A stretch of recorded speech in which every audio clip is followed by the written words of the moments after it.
In today's episode, we are going to look at self-care and the ways that you can be more mindful and really just filter out the noise, focus on the things that you need to light you up, to refuel your soul, and ultimately to be a better person. And it's for those kids, it's for your husband, and it's also for you. So let's go. Welcome back to My Mother's Daughter podcast, where we choose to focus on the controllables, jump off the hamster wheel of grief, and take steps to honoring our loved ones by living a life filled with gratitude, joy, and abundance.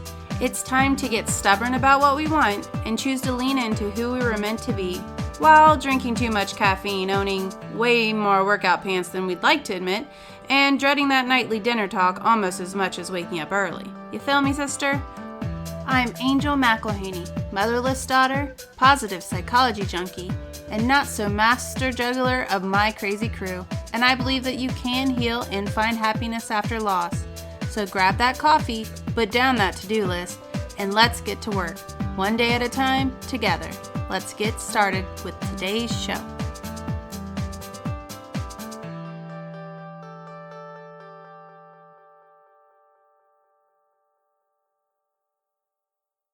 Hey guys, welcome to the show. Today we are talking all about you. We are going to talk about love. I figure, it's February, so why not? So how about we talk about self-love first? And initially, let's talk about healthy self-love. So I'd like you to be in that in-between place between a low self-esteem and an inflated narcissistic self-love. So we want that happy place in the middle where you take time for yourself, where you fuel yourself up with things that make you enjoy life, that light you up, and that you still obviously use that to feel compelled to do good around you. So there are 4 levels of engagement, and we are trying to move past the cynical. So that's someone who has become kind of a really energy vampire. You affect the people around you, you undermine their positivity, and you just kind of suck the life out. And there's no better way to put that. And then the next way is compliant. Are you on autopilot? Are you just going through the motions, doing the things that you think you're supposed to do? Get up, go to work, maybe you go work out, or you go and take the kids to whatever extracurricular activity they have, come home, eat dinner, get the kids to bed, have wine, watch your show, whatever, and then repeat. If you feel like you're on that hamster wheel, chances are you are on autopilot and you are just being compliant with the norms that you think that's what you do. That is the norms that the culture has put on you, that this is what everyone does, and so you're just kind of going around and round in this hamster wheel. The next one is committed, and that is really going to be from your mind. So that is where you are going to be a student. You are trying to maximize your skill set. You are trying to continuously be a learner and just grow in that way. And that is really great too. But the best one we want to be is we want to be compelled. We want to work from the heart so that we can have that self-love for ourselves. But that is whenever it pours out to those around you. So a compelled person is someone who is magnetic energy. They are not only fueling themselves up to where that goes all the way past the brim, but it is filling over to everyone around them. People want to be around people like this because it's energy. There is a type of focused energy that kind of pours from these kind of people. And really, we need energy to operate our systems inside and outside. And so you will find all this if you're able to be compelled. So how in the world do we do it? And that, I believe, is with self-love. So it's going to be several different things to really work on your mindset so that you can get that energy up. It's going to be your self-talk. It's going to be people that you surround yourself with. It's going to be your ability to problem solve situations and to really eliminate the things that are dragging you down. So there is always going to be negative things. In fact, just today, I realized I made a mistake last night, and it's going to be like a $225 mistake. So I could focus on that, or I could focus on the fact that a friend of mine did something for me yesterday that is going to help really actually make the mistake not as bad. And it showed her belief in me and just kindness. And so I'm choosing to focus on that versus the other part where I am technically out of $225. So really it is a lack mindset to focus on what you're losing all the time.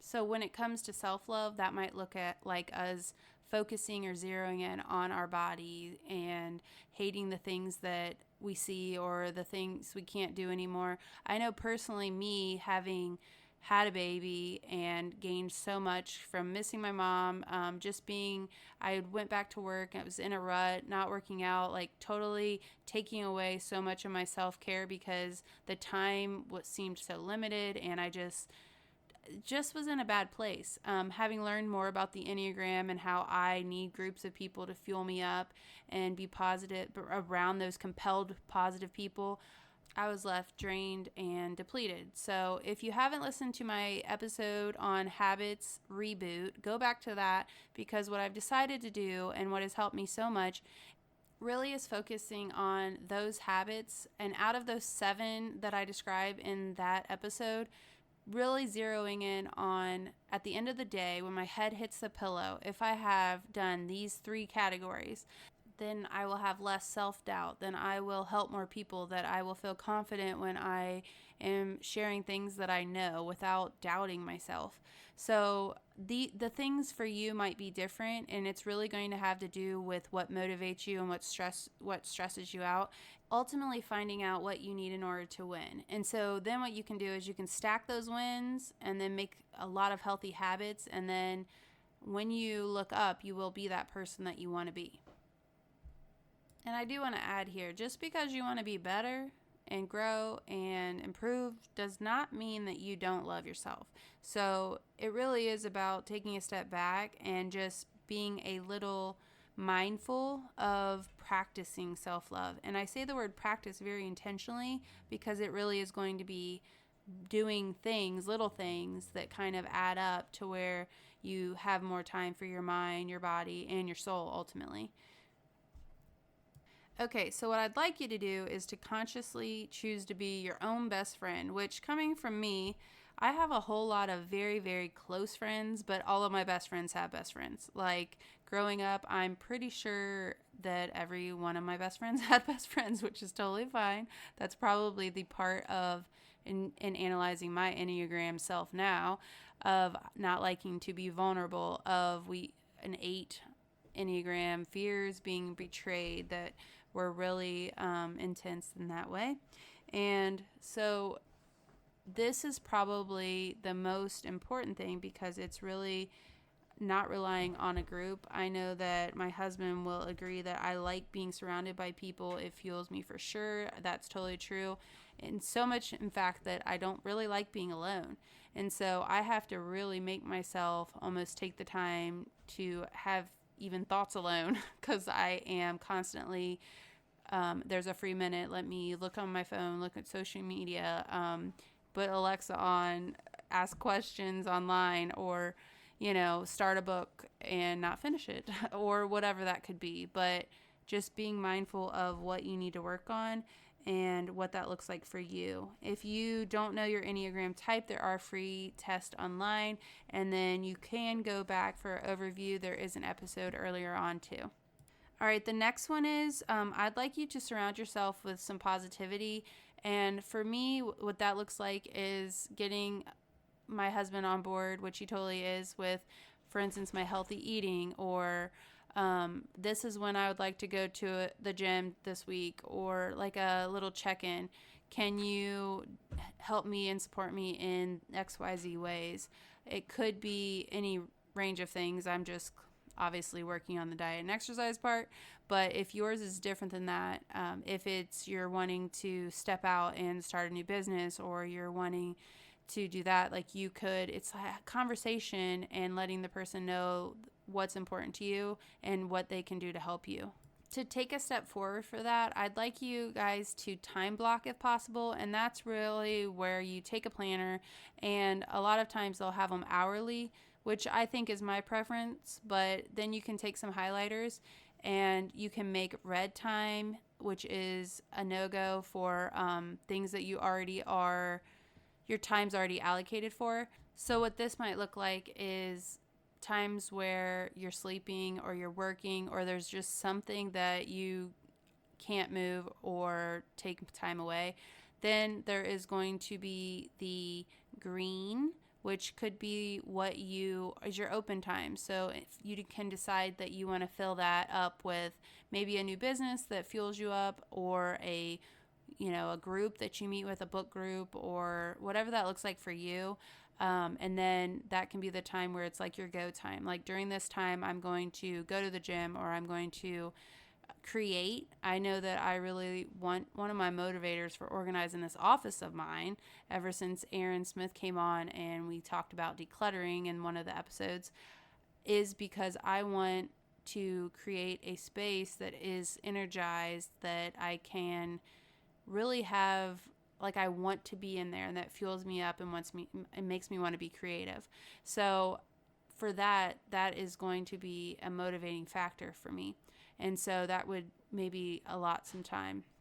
I will say this, that knowing that Thea goes to bed, my youngest, goes to bed at about 7:30, I was really resistant on giving up any of that time in the evening to go work out or to put in the work for that physical part. I prefer, I should say, working out in the morning. I think it's better for my metabolism. It really starts my whole day right. I don't really want to work out in the evening, but she screams when we're at the Y. They end up having to come and get me. And so it didn't work. And I let that stop me from going for a couple weeks.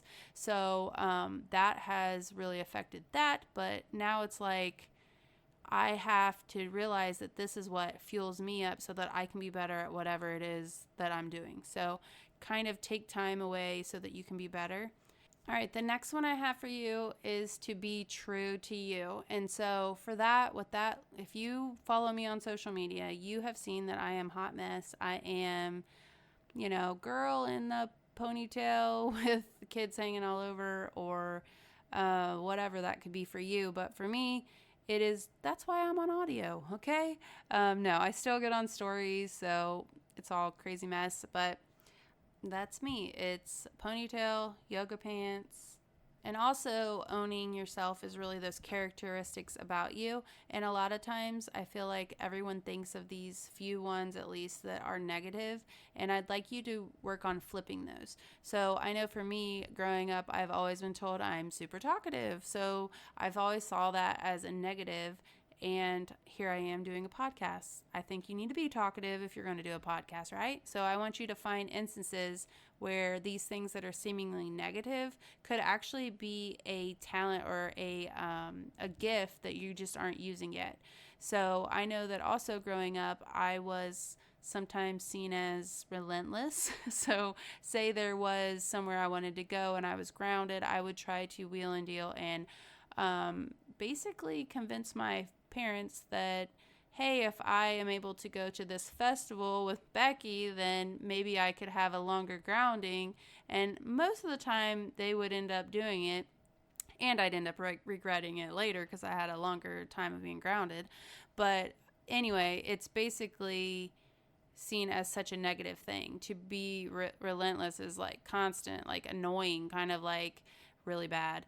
But if you think about it, if you're relentless, it's also not quitting. It's being unstoppable. It's persistent. So I want you to think about things that you want to be persistent. For instance, I want to be persistent in my health goals. That's why I always make the statement of, like, some people will say, I haven't went to the gym, so I need to cancel my gym membership. And to me, when I hear that, like, the action that needs to change is me getting to the gym, not necessarily canceling the membership. And mind you, I realize that some people will cancel it to work out at home and stuff like that. But for me, I know that I usually have to go to a physical place to get it done on a consistent basis.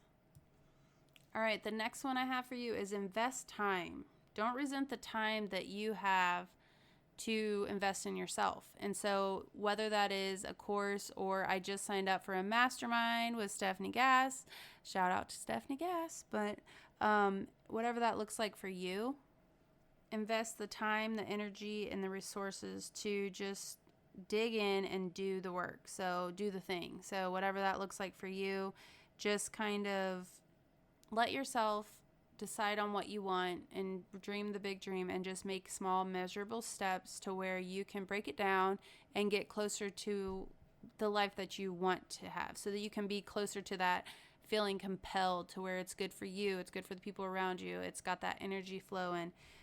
So that is really the ultimate goal. So the next one is you need to gift yourself with time and space to get it done. So what this looks like could be that you are slowing down to speed up in the way of possibly saying no to more things, or maybe just doing a lesser intensity of the new habit that you're wanting to do, just so that it gets done, and then you can build on that as you go on, just so that you don't quit.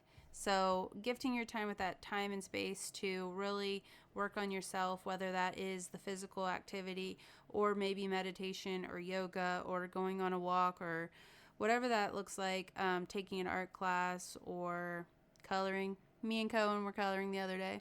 So I was actually lettering, apparently. Let's Make Art, this is a squirrel moment, but I don't know if you follow them, but Let's Make Art has watercolors, and then they also just started art journals and lettering, so you should check that out. I actually don't have the monthly subscription, but I think it's super relaxing to watch people create. So I think that we were meant to do that. And once I get this office set up, I'm going to make a spot. It even has doors. I'm super excited. You can close people out if needed. All right, so what you give your time and attention to will ultimately be what is amplified and really given the opportunity to flourish and feel fulfilled. And I don't know about you, but I want that for me. I want that for my kids.